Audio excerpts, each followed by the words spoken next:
Her voice cut through the music like glass against steel. Here's to the family fraud in white. The champagne in her hand wasn't for drinking. It arced through the air, catching the lights, and splashed down my shoulder. Gasps, cameras, a perfect stain blooming against silk. My mother rushed forward, wrapping her arms around my sister as though she were the one humiliated. "She didn't mean it," she whispered urgently, to no one in particular. I didn't answer. I didn't flinch. I just let the weight of that moment settle into my bones. They thought my silence meant shame. It meant calculation. Before the poison. For most of my life, my sister, Lena, had been the golden child. Prettier, louder, softer in ways the world rewards. I was the steady one, the one who made sure bills were paid, deadlines met, problems solved. When Dad died, I was 19. I picked up 2 jobs, took night classes, and kept the family afloat. I paid Lena's first semester of college when our mother forgot the tuition deadline. It wasn't charity. It was love. Or at least I thought it was. Over the years, I funded her textbooks, her rent when she couldn't make ends meet, her summer trip to Italy for the experience. No one noticed the pattern. Money always flowing in one direction. I didn't resent it. Not then. But people like Lena, they get drunk on the taste of what they didn't earn. The shift. The first sign she'd crossed a line came 6 months before my wedding. I logged into our shared emergency account, the one we'd opened years ago for family use, to transfer a deposit for the reception venue. It was lighter by $9,000. I called her. She laughed. "Oh, come on. It's not like you needed it right away." "I had a tuition payment. You know Mom can't help right now." No apology, just entitlement. That was the day I stopped seeing her as my sister and started seeing her as a liability. By the time my wedding week arrived, I had already made my decision. The plan. Anger burns hot. Revenge burns cold. I waited until after the reception. Waited until every polite smile and fake laugh had been recorded in the wedding album. That night, in the quiet of my hotel room, I logged into the shared account.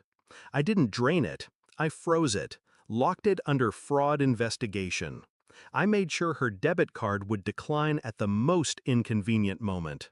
Then I made one more call, to the university's bursar's office. I had been the one making her payments. I had the authority. And that morning, with a calm voice and a few clicks, I withdrew every cent allocated for her next semester's tuition.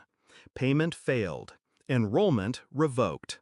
8:40 a.m., the official email went out. The screaming. My phone lit up before I'd even finished my coffee. "Mom, you ruined her life!" she shrieked. "She's standing here in tears. She can't register for classes. What the hell is wrong with you?" I stirred my coffee. "What's wrong with me?" I said softly.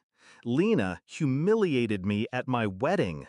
She stole from me. You defended her. Actions have consequences. You're family." "No," I said. "I'm the bank, and the bank is closed."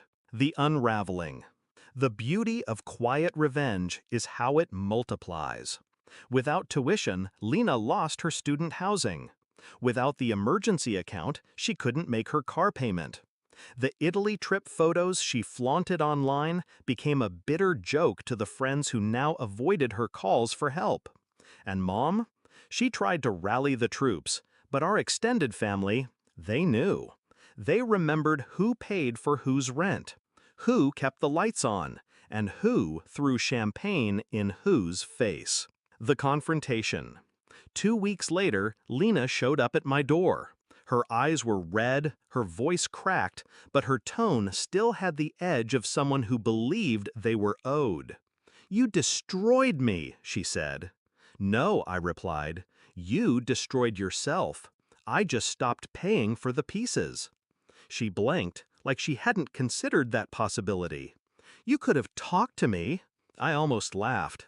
Talked? Like you did at my wedding? In front of everyone? No, Lena, I'm done talking. I deal in results now. The quiet after.